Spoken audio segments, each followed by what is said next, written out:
Di kayangan ada dewa dan dewi melakukan kesalahan yang begitu besar. Sebagai hukuman, mereka diusir ke bumi dan menjelma sebagai hewan. Sang dewa berubah sebagai anjing bernama Tumang, dan sang dewi berubah menjadi babi hutan yang bernama Celeng Wayungyang. Di sebuah kerajaan yang diperintah oleh Prabu Galungga, ia seorang raja yang gagah perkasa, arif dan bijaksana. Umurnya sudah 40 tahun. Pada suatu hari, seperti kebiasaannya, raja ingin pergi berburu dengan diiringi para pengawalnya yang merupakan orang-orang pilihan dan mahir sebagai pemburu. Berangkatlah rombongan baginda raja ke hutan dengan menunggang kuda.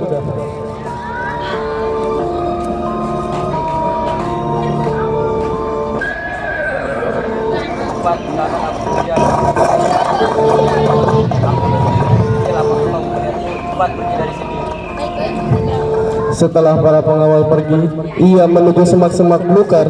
Di sana ia membuang hajatnya yang ditahan sejak tadi. Secara tidak sengaja, air seni sang Prabu terkumpul di cekungan tempurung kelapa yang tergeletak di bawah rimbunan. Setelah baginda dan rombongannya meninggalkan tempat itu, datanglah seekor babi betina yang merasa kehausan dan meminum air seni sang raja untuk menghilangkan dahaga. Karena dia adalah jelmaan seorang dewi kayangan, dalam sekejap dia hamil dan melahirkan seorang anak perempuan. Pada saat itu, Prabu tengah berburu di tempat yang sama.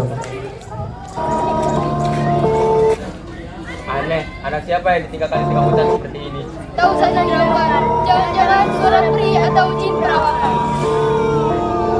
Semakin lama suara tangisan bayi itu semakin keras. Prabu Galungga seperti ditarik kekuatan gaib. Sepasang kakinya melangkah ke arah sang bayi.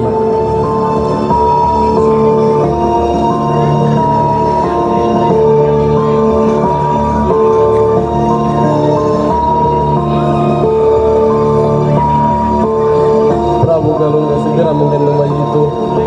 Sementara di balik semak-semak, seekor babi hutan memperhatikannya. Hanya tetesan air mata yang bergelinang di wajahnya. Hatinya terasa berat harus berpisah dengan anaknya. Prabu Galungga, bayi itu adalah anakmu dengan bidadari yang tengah menjalani hukuman dari para dewa. Kodrat, seorang manusia adalah menikah dan mempunyai seorang anak. Kau telah mencoba mengelak dari kodrat. Bawalah bayi itu pulang dan rawatlah. Bayi itu diasuh dan diberi nama Dayang Sumbi. Berjalannya waktu, bayi itu tumbuh menjadi gadis cantik. Kecantikan Dayang Sumbi begitu terkenal, hampir setiap pekan datang lamaran. Namun Dayang Sumbi selalu menolaknya. Suatu hari karena tak tahan lagi, ia menemui anaknya untuk mendapatkan kepastian.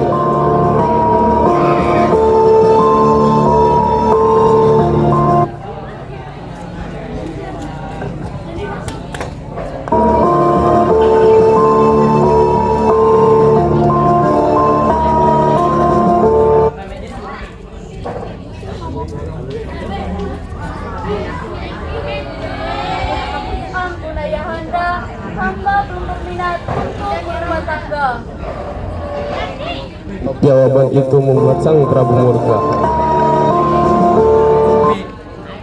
Kau tidak bisa bersikap seperti itu terus-terusan. Kodratmu sebagai wanita haruslah menikah. Mohon ampun, hamba memilih untuk sendiri. Sudah tidak bisa menahan diri lagi dan memberikan pilihan kepada Dayang Sumbi. Sumbi, hanya ada dua pilihan bagimu. Mau menikah atau kuasingkan kau di tengah hutan, hanya ditemani seekor anjing. Hamba memilih jadian Baiklah. Sesuai pilihan hatinya, Dayang Sumbi diasingkan di tepi hutan.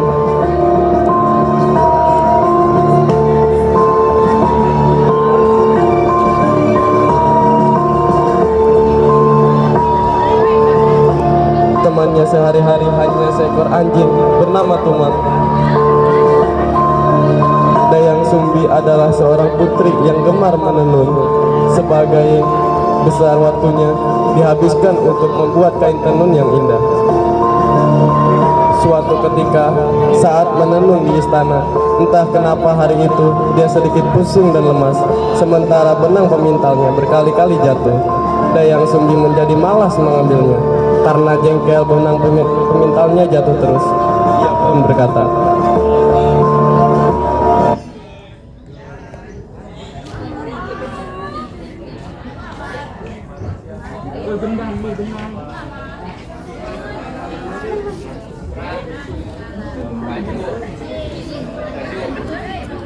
Siapa yang menemukan benang pintalan itu untukku? Aku bersumpah jika ia laki-laki akan kujadikan sebagai suami, dan jika ia perempuan akan kujadikan sebagai saudara. tadi sang Kertumang naik ke atas sambil membawa benang pintalan itu. Dayang Sumbi memenuhi janjinya dan tetap menikahinya. Walaupun terasa berat harus menikahi seekor anjing, mendengar sang putri akan menikah dengan seekor anjing,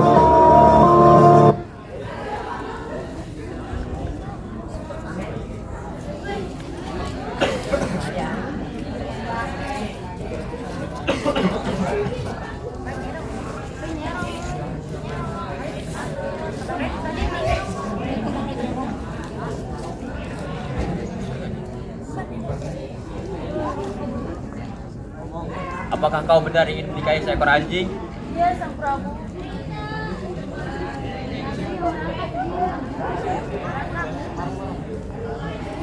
Ya, Ayahanda. Pergi kau dari sini atau kubunuh anjing itu.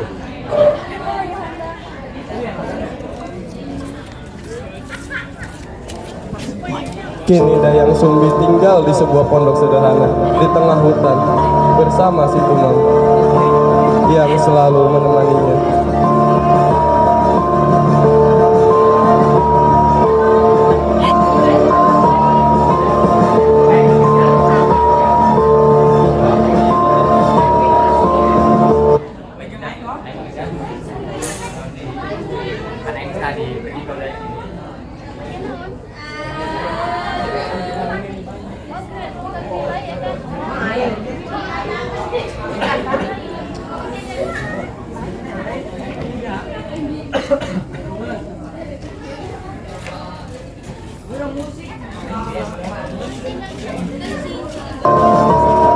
Hari berlalu, Sumbi dikaruniai seorang bayi laki-laki tampan setia.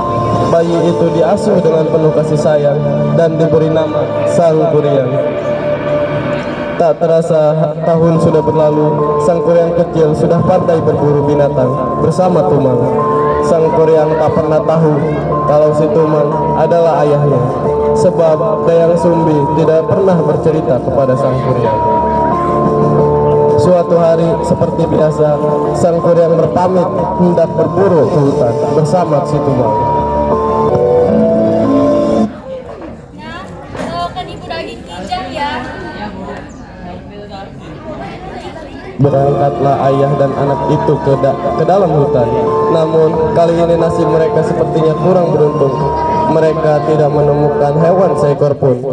Di tengah dalam keputusasaan, tiba-tiba lewatlah seekor babi. Babi itu mendekati si Tumang dan berbisik atau berbicara. Sang Kuryang melihat kelakuan mereka terasa aneh, segera berteriak kepada Tumang.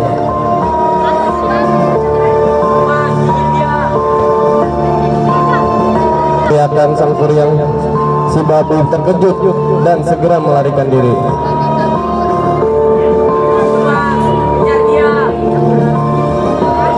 Tumang mengajarnya, babi itu adalah mertuanya sendiri. Babi itu tak lain adalah Celeng Wayungyang, bidadari yang terkena hukuman.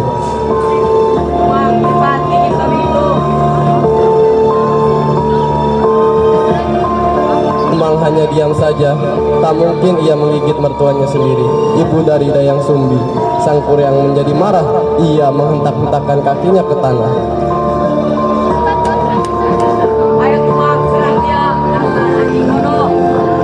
Tumang tentu merasa serba salah dan bingung. Kalau ia turuti kemauan anaknya, berarti dia durhaka kepada mertuanya. Kalau tidak kemauan anaknya, berarti dia durhaka kepada mertuanya. Kalau tidak dituruti, betapa kecewanya dan marah sang Kuryang. Kenapa kamu jadi bodoh begitu? Yang tak bisa menahan amarahnya lagi, ia mencabut anak panah dan membidik tepat ke arah si babi. Namun anak panah itu meleset dan babi hutan itu menyelinap ke dalam semak belukar. Sang Kuryang semakin marah, ia mengarahkan bidiknya ke arah si Tumang. Tembakan anak panah tepat mengenai perut si Tumang.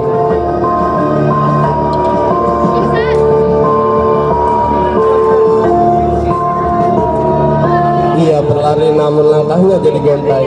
Tak lama kemudian tubuhnya ambruk ke tanah. Bersamaan ambruknya si Tumang, nampak bayangan putih keluar dari tubuhnya.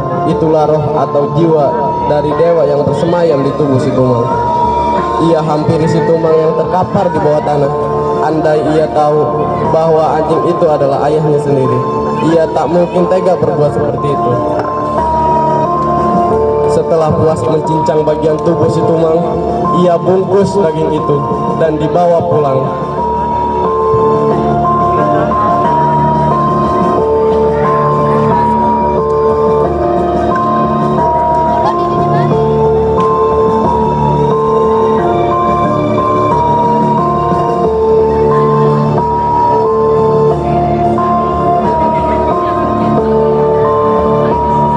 Daging dan hati dimasak dengan lezat oleh Dayang Sumbi dan dimakan bersama sang Kuryang.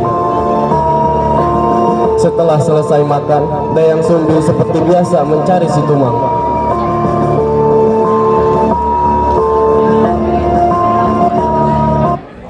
Sang Kuryang, di mana si Tumang? Bu, anjing itu sudah berani melawan perintahku tadi. Disuruh menyerang babi hutan, malah diam saja. Akhirnya dialah yang kupanah dan kuambil daging dan hatinya. Apa? Kenapa, Bu? Si Tumang kau panah, kau bunuh dan kau ambil daging dan hatinya. Benar, Bu. Memang kenapa? Mungkin anjing itu sudah tua, tak lagi lincah berburu, jadi kupanah saja. Saat mata Dayang Sumbi merah menyala, ia mengambil benda dan dipukul dengan centong nasi. Dasar anak bodoh.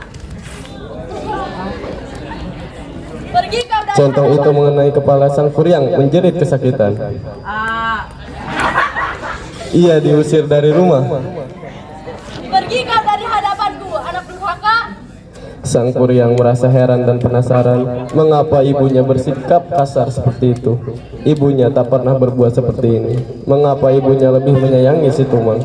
Hati sang Kuryang terluka hanya karena anjing. Ibunya tega berbuat seperti itu. Diiringi dengan hujan deras, sang Kuryang berlari tak tentu arah. Sang Kuryang bertekad tidak akan kembali ke rumah. Sampai akhirnya ia bertemu dengan seorang pertapa yang ahli bela diri.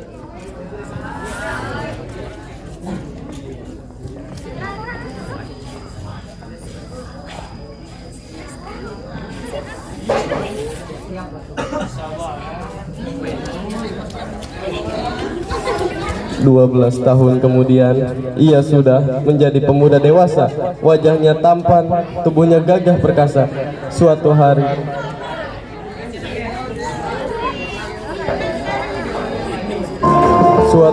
guru memanggilnya.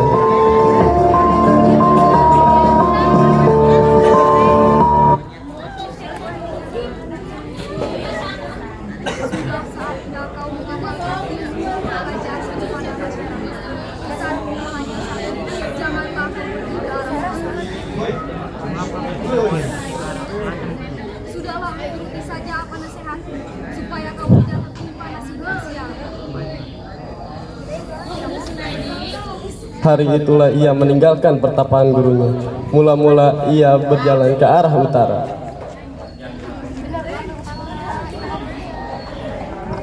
Pada saat itu, suatu ketika dalam petualangannya, ia berkelahi dengan Raja Jin.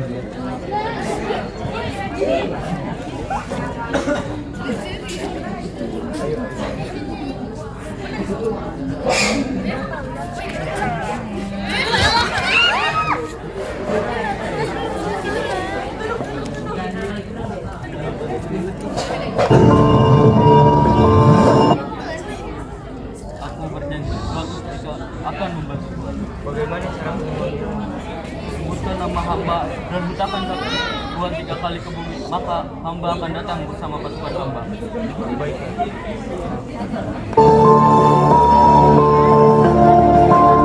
Ia terus mengembara hingga pada suatu hari, tanpa disadari kakinya melangkah ke arah selatan.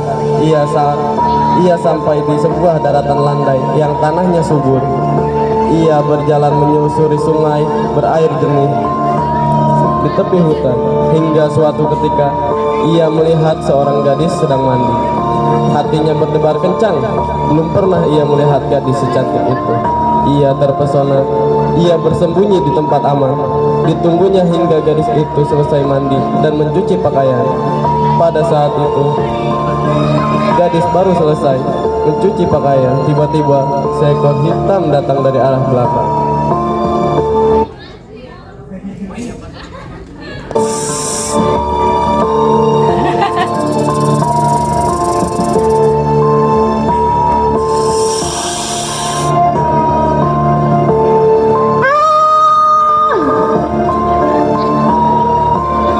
Itulah sang kuryang menampakkan diri dari persembunyiannya. Begitulah keduanya. Sang kuryang menghantarkan gadis itu ke rumahnya yang terletak di tepi hutan. Ketika hari menjelang malam, sang kuryang mohon diri untuk mempersilakan untuk menginap di atas dengan di luar rumah. Saat mereka sering bertemu, sang kuryang semakin jatuh hati kepada gadis itu. Ternyata si gadis juga menaruh hati, akhirnya tinggal bersama gadis itu tentu untuk waktu beberapa lama. Mereka merencanakan akan menikah pada suatu hari.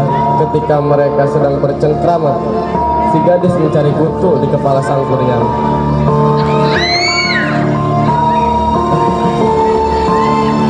Tiba-tiba si gadis terkejut melihat luka di kekasihnya. Ia menanyakan sebab-sebab terjadinya luka itu. Sang kuryang menceritakan apa adanya.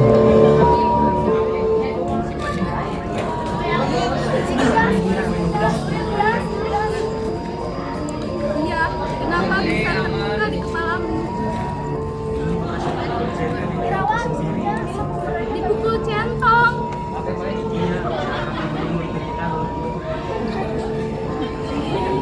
Gadis itu bangkit berdiri. Kalau begitu, kau adalah sang kuryang, anakku sendiri. Sebagai wanita keturunan bidadari, ia memang tak pernah tua. Wajahnya tetap cantik dan kelihatan awet muda.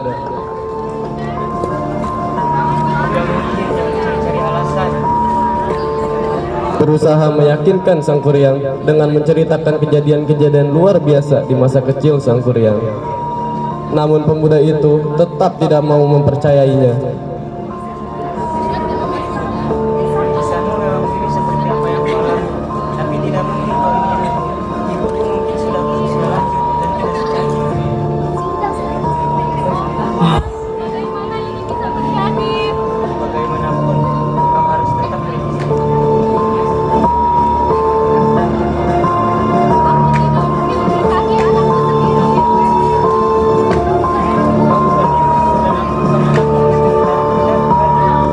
Sang kuryang terus mendesak yang Sumbi tidak bisa menolak lagi. Ia berusaha mengagalkan rencana si pemuda dengan suatu muslihat. Aku bersedia menjadi istrimu. Tapi dengan syarat kau harus membuatkanku sebuah telaga. Oh, cuma telaga, jangan khawatir, akan dibuatkan. Bukan hanya telaga, tapi sebuah perahu besar. Semua itu harus kau kerjakan dalam tempo 1 malam sebelum ayam berkokok dan sebelum terbit fajar. Jangan khawatir, ini cinta kepadamu, apapun itu akan Yang mengeluarkan seluruh kesaktiannya, dia mengundang seluruh makhluk halus dan jin untuk membantunya.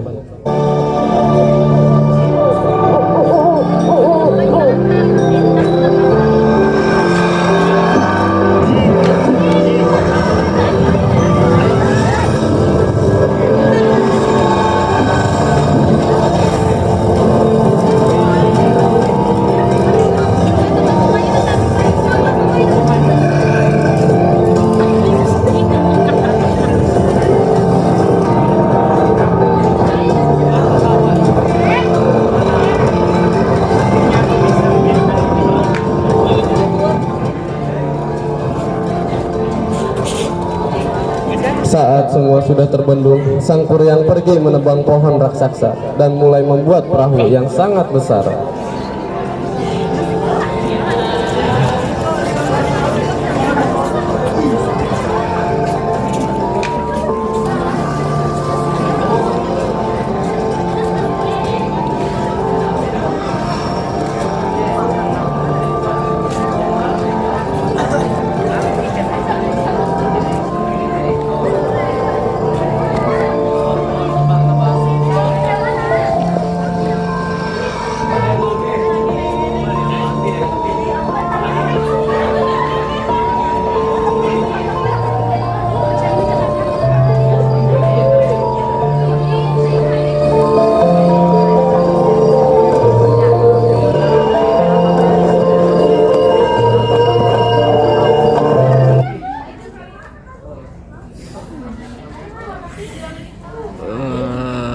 Panas.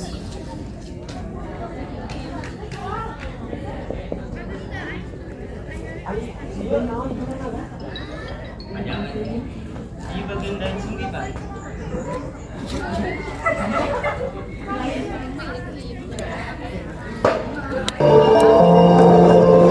Dayang Sumbi membentangkan kain putih yang bercahaya, memukul lesung hingga air.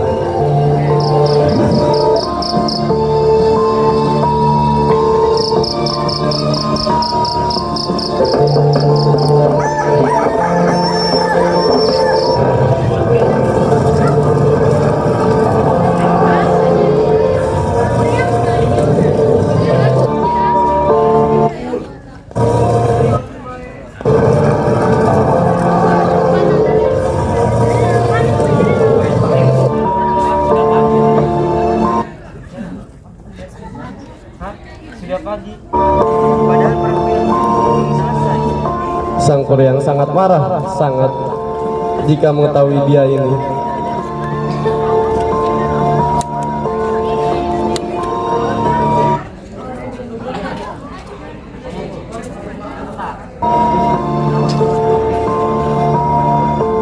Siapa sebenarnya kau ini? Kau tertipu. Jelas sekali kau.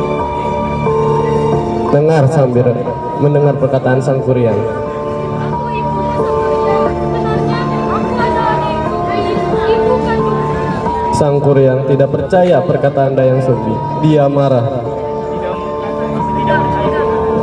Tidak mungkin. Aku ibumu Sang Kuryang. Aku ibu kandungmu. Lalu Sang Kuryang menendang perahu buatannya. Perahu itu terjatuh.